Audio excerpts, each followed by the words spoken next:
Broadcasting live from the Business RadioX studios in Atlanta, Georgia, it's time for Association Leadership Radio. Now, here's your host.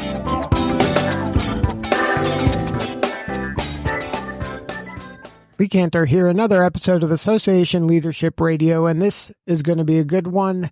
Today on the show, we have Kristen, Petillo, and Rob McKinney. Kristen is with the American Foundation for Suicide Prevention, and Rob is with AGC Georgia.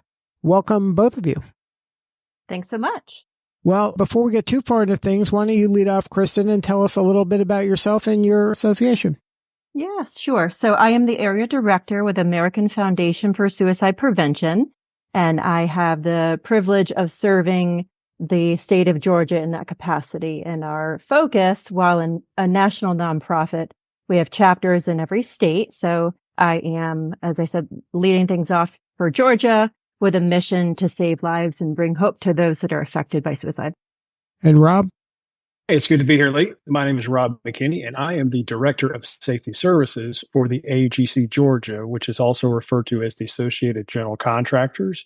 So we're a local trade organization that represents general contractors, trade contractors, and my role is to help lead our safety efforts for improving the workplace on safety. And as we'll talk about a little today, trying to bring a little bit of light to the mental health issues in our industry.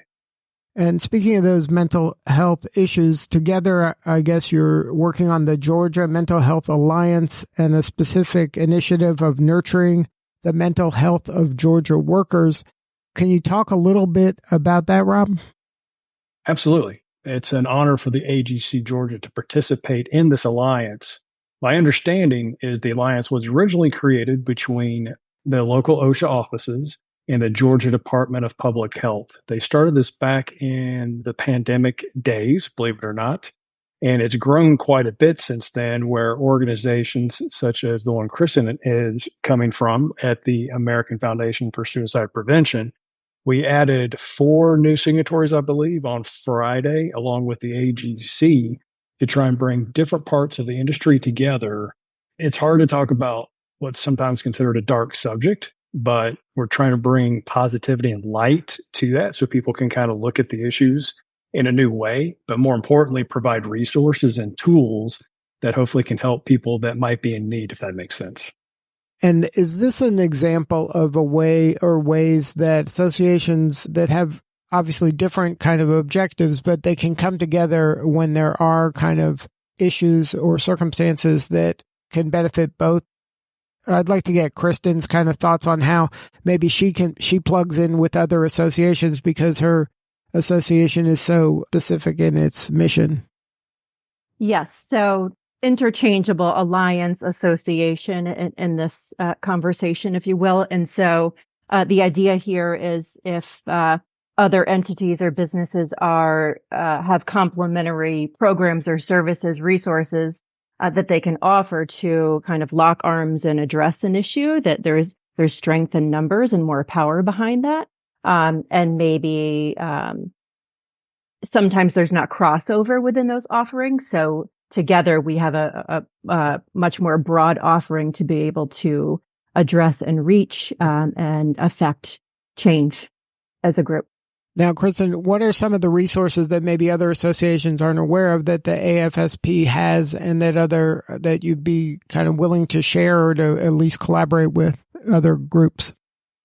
Sure. So from the vantage point of American Foundation for Suicide Prevention and a number of the other alliance partners as well, leading with prevention-related resources that we can deliver on site and in a workspace to help those that are, whether they're employees or employees, to realize these programs and operate with a vantage point where we all understand to a degree what the signs or symptoms of suicide might present as, the behaviors, the compounding factors around risk, and how to have that lens so that we're keeping everyone safe. And so we want to lead with those programs and work to normalize the conversation around mental health being a part of the broader overall health of a human being.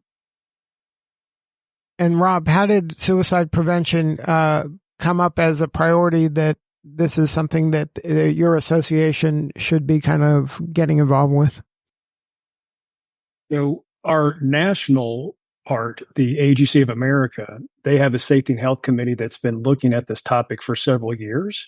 And as they were researching the numbers and really understanding the magnitude that we were talking about, they started creating an effort and an initiative that has been spread out to the different association, the local associations. So here in Georgia, for example, and the numbers that I'm referring to, if people haven't seen these numbers, in the construction industry every year, unfortunately, there's generally around 1,000 accidental deaths. That is where there's something that wasn't meant to happen. It didn't have the right training or PPE. It was a complete accident. As they look at the numbers and they're getting the data from the Department of Bureau of Labor Statistics, the BLS, they're realizing that the suicide overdose rate is around 5,000 per year. So nearly 5 to 1. As our industry is coming to terms with that and realizing, that severity is where, again, the national organization has started to create resources, training materials, videos. They are sharing those with the chapters. So in our case, the chapter's picking up those resources and we're trying to share those with our members, also working with other associations locally and trying to help provide knowledge and training where we can, if that makes sense. Now, Kristen, is suicide one of those issues that, I don't want to say this in a crass way, but people aren't aware of the magnitude of the problem here because people aren't, talking about it. Like there's not as many headlines from a suicide as a murder or something dramatic like that. Is that something that some people don't see it, so they don't think it's a big deal? But it is a big deal and it affects lots of people probably way more than the average person understands. Yes, I would say across the nation, suicide numbers are underreported or misreported. Sometimes reported and a cause of death may be named an overdose or something else. And then also there's a lot of shame and stigma around losing someone by suicide.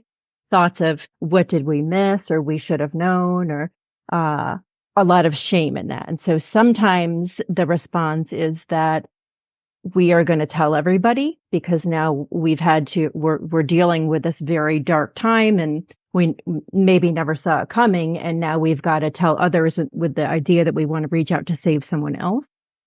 But the other side of that is sometimes when someone is lost by suicide, maybe a family is dealing with it, or maybe an employer is dealing with it, a university is dealing with it. And sometimes they don't want to be associated with it.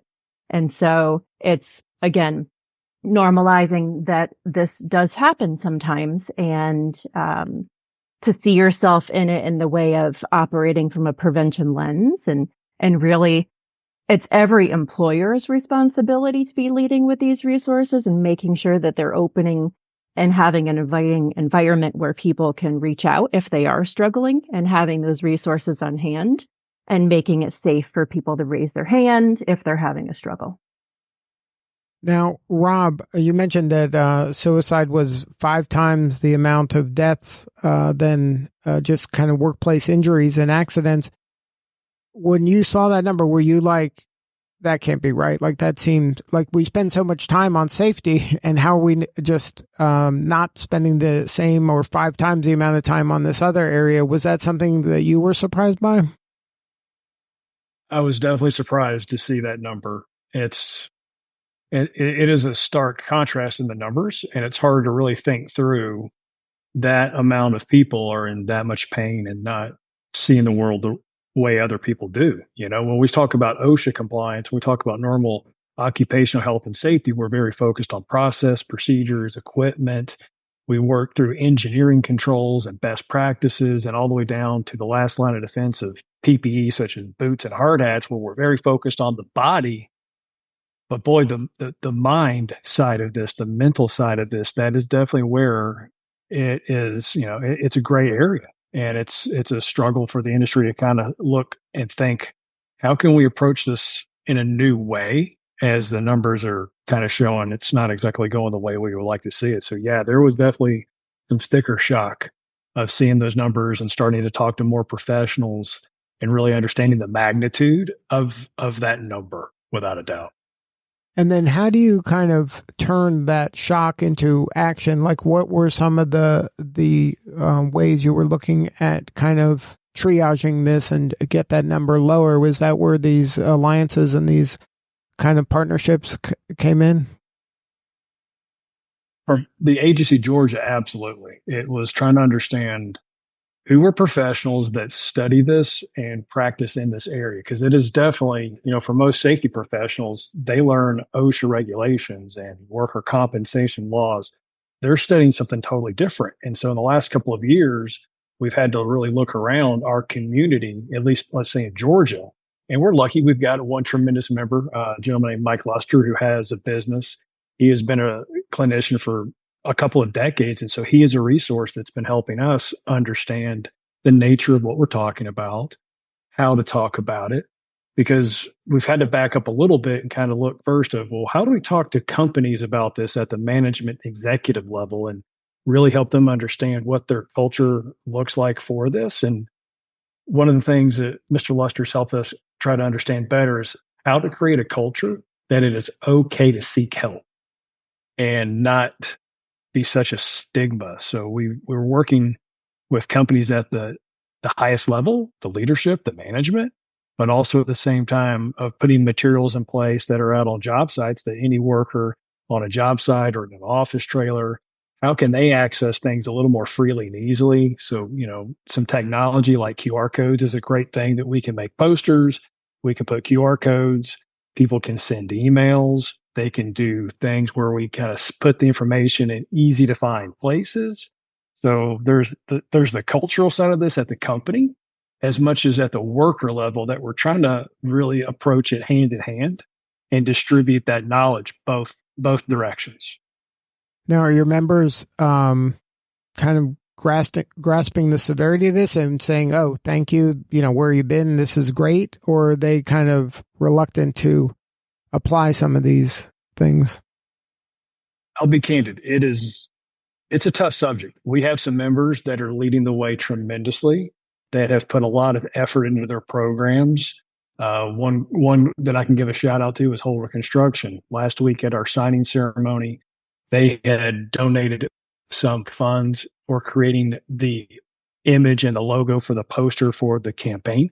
That's a company that's been leading in a lot of ways, and it's tremendous to see it. We've got a few other members that are doing a lot of amazing things. And it's kind of like a lot of topics, I would say, that there's a little bit of an arc. You've got those on the one side that see it, they're understanding it, they're trying to help make the situation better. We've got members that are still kind of scratching their head of coming to terms with it. Because when you really look at the fabric of our industry, we've got people working in this industry from their 20s to their 60s. We've got men, we've got ladies. It's an interesting topic to ask any individual in construction and see how it's going to land with them. And we are doing the best we can to make a positive effort forward, shall we say. And then, Kristen, is there any advice that you can give to organizations that want to, first just bring the awareness to the fore, and then also some specific things that they can be doing to improve the situation? Yes, I'll reiterate that suicide prevention is everyone's job, and to make the resources plenty and available in public and private places where people can seek them confidentially if need be. Also, to keep in mind that someone who is at risk for a suicide, there's no face for what it looks like to be at risk. Suicide, someone who is struggling may walk around in the day-to-day with a smile. And so to get informed about what those subtle other things may be that might indicate that a conversation is warranted, and to make sure that everyone is researching and accessing these resources that all of these organizations that are members of the Alliance have these programs, and they're all free. And so make it part of the wellness offering. If there are CEUs that are required or internal in-service hours that are required to fold it in so that people are taking these trainings and getting refreshers and normalizing that it's part of consistent conversation. We've got to all show up in this, and it's got to be a top-down conversation and acknowledgement. So it has to be just like you keep using the word normalization in the sense that if we talk about it freely, there's less shame and stigma. So then it's more okay for someone to go and get help or ask for help. 100%. And the way we speak about it at American Foundation for Suicide Prevention, and likely a lot of these other alliance partners do too, is that just as if you're having an issue with your back, you might need to go have a tune-up with your chiropractor. Sometimes in your mind, when you might have a physical condition, or you're having a relationship strain, or you're not getting enough hours at work, and then there's financial strain, your mind can go places. It gets dark. And so when all those factors are converging, that is when someone gets into a place where they might not be able to see beyond that dark period. And so it's allowing them to have permission to raise their hand and say, I'm struggling, and to be seen in that and be met with resources so we can help them through that dark time, knowing that there's hope and help available. And so it doesn't spiral and they don't feel like this is their problem only to solve. 100%. Now, Rob, are you seeing now that this has, I guess, been started and is now going, are you seeing the impact of it yet, or is this too early? I don't think we've seen the impact yet. Honestly, I think we're in the awareness stage that, as Kristen was talking about, we're able to talk about this openly now. We're not whispering about it. In our safety committee meetings, we've spent a good year actually addressing it and talking about it. We've scheduled classes for education. We're sharing resources. I still think we're really in the awareness phase, again, to be able to talk about it. To be able to see impact, I think it will take a couple of years to see if that number trend, does it continue to rise for our industry? Ideally, it's going to slow down and reverse. That's going to be the real tell of the tape, because we can put posters everywhere and we can talk and we can do a lot of action. The tell of the tape is going to be the results of what does this number continue to do? Does it continue to rise at an alarming rate? Does it slow down?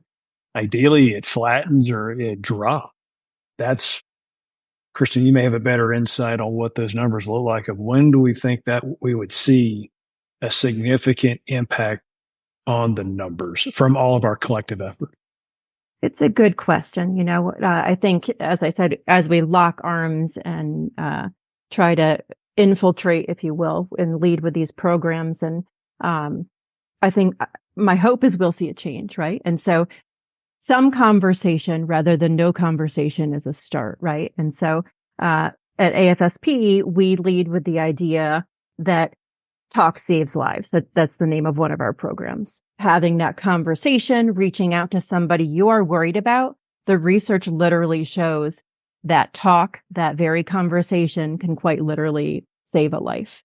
And so as we look at a calendar year and what transpires, in May, we'll have Mental Health Month, right? And so you'll see an increased program delivery at that time of year. And then in September, it's Suicide Prevention Month. So I'll imagine in May and September, we'll see a ramp up of specific program delivery.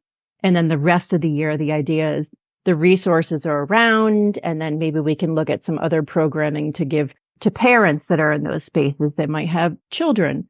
And there's further work outside of the workspace. So who are these individuals as holistic people, and how do we inform and educate all of them so as they're walking into their daily lives too, that they can be soldiers in this safety effort, if you will. So how do companies participate in this? And We had regarding the involvement in the alliance? Yeah.